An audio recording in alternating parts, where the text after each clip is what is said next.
2월 21일 월요일입니다. 오늘은 누가복음 17장 11절에서 19절을 본문으로 내 믿음이 너를 구원하였느니라 라는 제목으로 하나님 말씀 살펴보길 원합니다. 오늘도 말씀을 깨닫는 은혜와 주님께 기도하는 기도응답의 은혜가 있길 간절히 소망합니다. 누가복음 17장 11절에서 19절입니다. 예수께서 예루살렘으로 가실 때 사마리아와 갈릴리 사이로 지나가시다가 한 마을에 들어가시니 나병 환자 10명이 예수를 만나 멀리 서서 소리 높여 이르되 예수 선생님이여 우리를 불쌍히 여기소서 하거늘 보시고 이르시되 가서 제사장들에게 너희 몸을 보이라 하셨더니 그들이 가다가 깨끗함을 받은지라. 그 중에 한 사람이 자기가 나은 것을 보고 큰 소리로 하나님께 영광을 돌리며 돌아와 예수의 발 아래 엎드려 감사하니 그는 사마리아 사람이라. 예수께서 대답하여 이르시되 10사람이 다 깨끗함을 받지 아니하였느냐? 그 9은 어디 있느냐? 이 이방인 외에는 하나님께 영광을 돌리러 돌아온 자가 없느냐 하시고 그에게 이르시되 일어나 가라. 내 믿음이 너를 구원하였느니라 하시더라. 아멘. 예수님께서 예루살렘으로 올라가시는 도중 사마리아와 갈릴리를 지나실 때였습니다. 한 마을에 들어가시니 나병 환자 10사람이 예수님을 보고 멀리 서서 부르짖었습니다. 예수 선생님이여 우리를 불쌍히 여기소서. 나병은 문둥병 또 한센병이라고도 하죠. 나병에 걸리면 얼굴이 썩어 문드러지며 또 손과 발이 뚝뚝 떨어져 나가는 끔찍한 질병입니다. 당시 유대사회에서는 이 나병 환자는 하나님께 저주를 받은 자, 부정한 자로 취급되었습니다. 율법에 따르면 이 나병 환자들은 자신의 옷을 찢고 머리를 풀어헤치며 자신의 비참한 처지를 표시해야 했고 입술을 가진 채 사람들에게 나는 부정하다, 나는 부정하다라고 외쳐야 했습니다. 그리고 철저히 사회로부터 격리된 채 이스라엘 진영 밖에 떨어져 살아야 했습니다.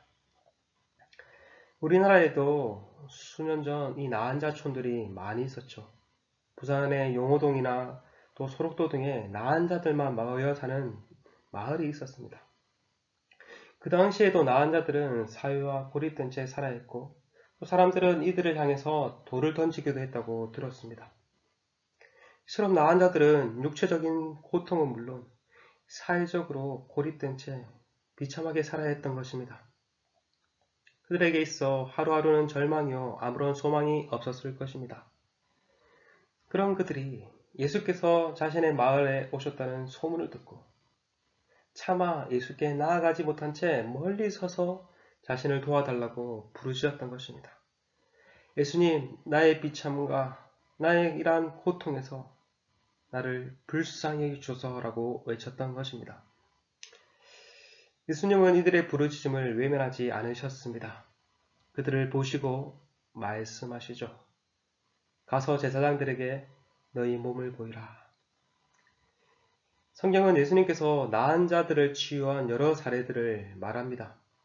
마가복음에 보면 예수님께서 나은 자에게 직접 손을 대시며 낫게 하셨다는 내용들이 나오죠.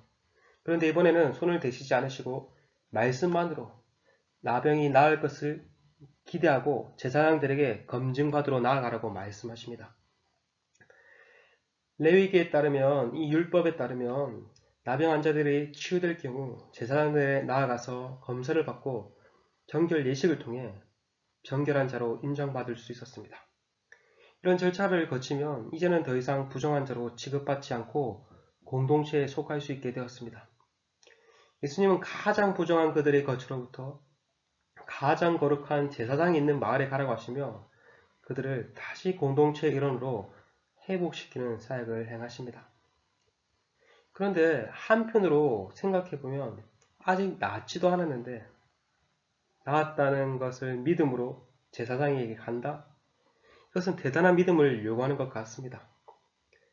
그러나 이 10명의 나병 환자들은 예수님의 말씀에 순종하였고 정말 놀랍게도 제사장에게 가는 도중에 나병이 깨끗이 해졌다고 말합니다. 육체적으로 고통을 받고 사회적으로 고립된 그들이 비참한 처지에 벗어나게 된 것입니다. 그런데 참 흥미로운 내용이 나옵니다. 10사람이 나음을 얻었는데 그중 한 사람만이 예수님께 영광을 돌리며 돌아와 엎드려 경배하였습니다. 그런데 더 흥미로운 것은 그 사람이 사마리아 사람이라고 말을 합니다. 15절과 16절입니다. 그중 한 사람이 자기가 나은 것을 보고 큰 소리로 하나님께 영광을 돌리며 돌아와 예수의 발 아래 엎드려 감사하니 그는 사마리아 사람이라. 치유방을 받은 10명 중 단 한 사람만 예수님께 나와왔는데 그것도 유대인들이 아니라 유대인들이 멸시하는 사마리아 사람이었습니다. 앞서 누가복음 10장에 나오는 예수님의 비유에서도 강도 만난 자의 진정한 이웃이 누구였다고 말합니까? 유대 지도자들인 제사장과 레위인이 아니라 사마리아 사람이었습니다. 이 비유를 듣던 당시 유대인들은 충격 그 자체였을 것입니다. 그런데 오늘 말씀에도 사마리아 사람만이 예수께 나와 은혜에 반응하였던 것입니다. 이것은 모든 사람들의 예상을 뒤집는 것이었습니다. 완전 영화로 치면 반전인 거죠. 그리고 예수님께서도 이렇게 말씀하십니다. 17절과 18절에 예수께서 대답하여 이르시되 10사람이 다 깨끗함을 받지 아니하였느냐? 그 9은 어디 있느냐? 이 이방인 외에는 하나님께 영광을 돌리러 돌아온 자가 없느냐 하시고, 아마도 짐작하길 10명의 나병 환자 중에 다수의 유대인도 포함되어 있었을 것입니다. 그런데 그들은 은혜를 잊고도 은혜에 감사하며 반응하지 않았습니다. 은혜를 잊고 은혜에 반응한 사람은 이방인 사마리아 사람뿐이었습니다. 가장 은혜에 잘 반응할 것이라 기대했던 유대인들은 병이 낫자 제 갈 길을 갔습니다. 더 이상 예수님께 관심을 두지 않았습니다. 그러나 딱 한 사람, 하나님의 은혜로부터 소외된 부류로 취급된 사마리아 사람만이, 이 이방인만이 은혜에 깊이 반응하며 은혜를 베푸신 예수님께 나와 경배하며 예수님을 감사하였던 것입니다. 누가는 거듭 이방인, 여자, 가난한 자와 같은 당시 사회에서 비주류, 소외된 자들을 언급하므로 예수님은 이런 자들을 구원하러 오신 분임을 강조했습니다. 하나님의 은혜를 받는 데 있어 이 소외된 사람은 없다는 것을 말하였습니다. 오늘 본문에서도 이렇게 말합니다. 19절입니다. 예수님께서 이 사마리아 사람에게 구원을 선포하십니다. 그에게 이르시되 일어나 가라. 내 믿음이 너를 구원하였느니라 하시니라. 예수께 나온 사마리아 사람은 육체적 질병으로부터 구원을 얻을 뿐만 아니라 나아가 그의 영혼이 구원을 얻게 된 것입니다. 온전한 구원에 이르게 된 것이죠. 그렇다면 이 사마리아 사람과 나머지 9사람의 결정적인 차이는 무엇일까요? 단순히 사마리아 사람은 은혜를 경험한 뒤 감사했고 나머지 사람은 감사하지 않았다. 감사가 결정적인 차이일까요? 그것은 아닌 것 같습니다. 이들의 차이는 믿음의 질의 차이였습니다. 10명 모두 예수님을 믿는 믿음은 있었습니다. 믿지 않았다면 예수님께 간절히 부르짖지 않았겠죠. 또 믿지 않았다면 순종하며 제사장에게 나아가지 않았겠죠. 똑같이 믿음으로 반응하며 나병의 나음을 얻었습니다. 그러나 이 사마리아 사람은 믿음은 한 단계 더 나아간 믿음이었습니다. 그는 그 나병으로 인한 자신의 육체적인 비참함을 깊이 인식하였을 뿐만 아니라 자신의 영적 비참함, 자신이 영적으로 얼마나 비참한 존재인지, 자신이 전적인 하나님의 은혜가 필요한 죄인인지를 깊이 인식하였던 것입니다. 똑같이 예수님께 불쌍히 여겨주소서라고 외쳤지만 그의 고백에는 육신적인 질병뿐만 아니라 영적인 비참함으로부터 건짐받기 원하는 믿음이 있었던 것입니다. 그러하기에 그는 육체적 질병으로 나음을 얻고 난 뒤에 다시 예수님께 은혜로 반응하였던 것입니다.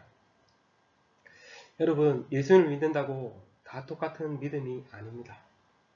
많은 경우 우리의 육신적, 물질적 필요를 채워주시는 차원의 믿음을 가지고 예수님을 따르기 쉽습니다. 마치 오병이어의 기적을 경험한 뒤 예수님을 따르고자 했던 무리들처럼 말이죠. 그러나 우리 주님은 우리가 이러한 차원을 넘어 진정한 믿음으로 나아오길 원하십니다. 예수님을 믿음으로 육신적, 물질적 필요를 체험받는 그러한 1차적인 차원을 넘어서 죄로 인한 영적 비참함으로부터 구원해 주시는 주님을 믿고 그 주님을 따르길 원하십니다. 팬이냐 제자냐라는 책이 있죠. 예수님은 우리의 단순한 예수님을 따르는 무리들, 팬클럽이 아니라 참 제자로서 나아가길 원하십니다. 정말 바라기는 성령께서 우리의 이 연약한 믿음을 날로 새롭게 해주시길 간절히 소망합니다. 우리의 믿음의 너비와 깊이가 시간이 지남에 따라 더욱더 풍성해지길 간절히 소망합니다. 그래서 정말 우리가 이 사마리아 사람처럼 하나님의 그 은혜, 믿음에 온전히 반응하여 주님께 영광 돌리며 날마다 감사하는 그러한 우리 모두가 되길 간절히 소망합니다. 주기도문 드리심으로 마치겠습니다. 하늘에 계신 우리 아버지여, 이름이 거룩히 여김을 받으시오며 나라가 임하시오며 뜻이 하늘에서 이루어진 것 같이 땅에서도 이루어지리다. 오늘 우리에게 일용할 양식을 주시옵고 우리가 우리에게 죄 지은 자를 사하여 준 것 같이 우리 죄를 사하여 주시옵고 우리를 시험에 들게 하지 마시옵고 다만 악에서 구하시옵소서. 나라와 권세와 영광이 아버지께 영원히 있사옵나이다. 아멘.